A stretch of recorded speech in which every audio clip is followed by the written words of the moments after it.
Hi, I'm Pastor Scott. This is Extraordinary Connection, and I'm glad you're here. Last week, some people celebrated a little known holiday on May 4th. If you're a Star Wars fan, you knew when it was. May the 4th be with you sounds very similar to the greeting and well wish from the Star Wars movies, May the Force be with you. May 4th. I'm a pretty big Star Wars fan, and on my Facebook and social media feeds, I received a lot of memes and joke images from my friends on the day. Not only greetings like, May the 4th be with you, Scott, but also church jokes too, because, well, May the 4th be with you sounds pretty close to the beginning of our great Thanksgiving that we say before we take communion. The Lord be with you. So I got all the Star Wars church jokes sent to me as well. On the other side of the science fiction spectrum is, of course, Star Trek.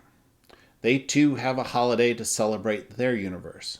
September 8th, if you didn't know, is the official Star Trek date, because that's the date the very first episode of the TV show aired in 1966.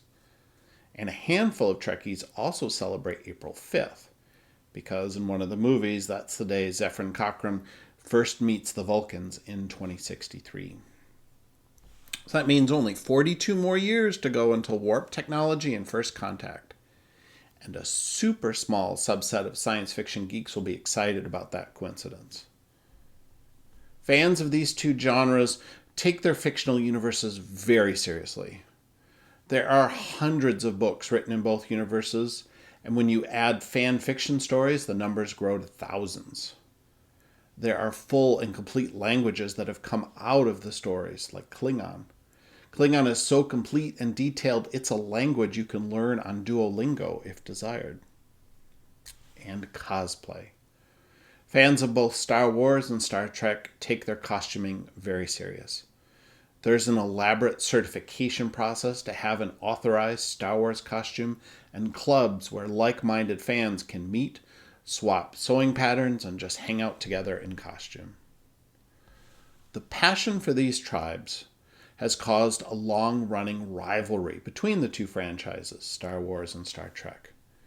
There are quizzes online to see if you're more of a Trekkie or a Star Wars fan. And as another just side note, there is no cute nickname for a Star Wars fan, like Trekkies for Star Trek. Fans of Star Wars are simply called Star Wars fans. And every year, somewhere in the world, there are symposiums and panels comparing the two story universes to try and figure out which one is better or which one is superior.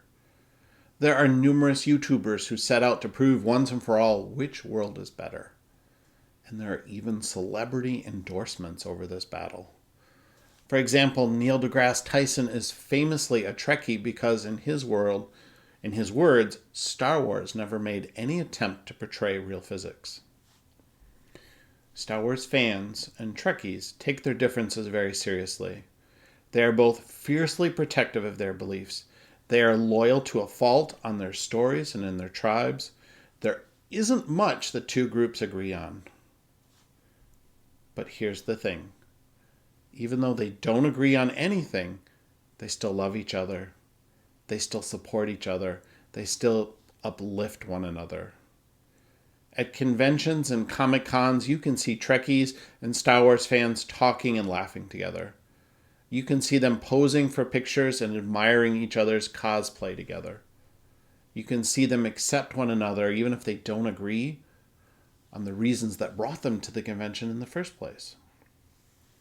Instead of fighting over the things that make them different, they embrace their differences.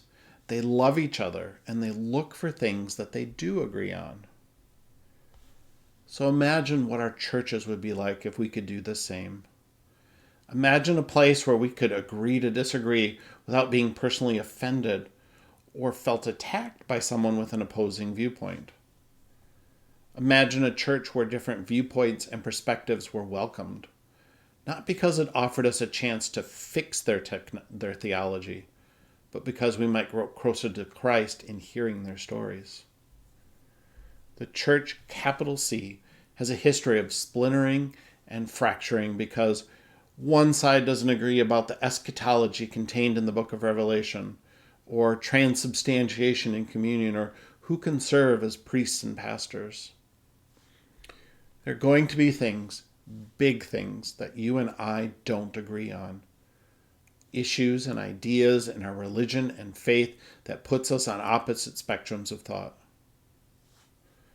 What a loss we both suffer if we can't find any common ground. What a tragedy if we both go our separate ways and lose all the bonds between us. What a darker place when the only way we feel secure in our beliefs is by running down someone else's. Psalm says, "How good is it when brethren dwell in unity?" I say, how tragic is it when they don't? Unity, not uniformity. We don't have to think alike. You and I might disagree on many points. You and I might disagree on every point. But can we find common ground in the love of Christ? Can we find ways to encourage each other to grow deeper in our faith?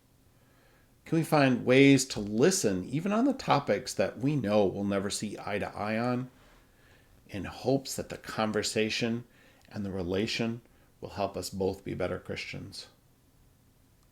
Can you imagine if we could? Live long and prosper, friends. Peace and long life. And I'll see you again at extraordinaryconnection.org.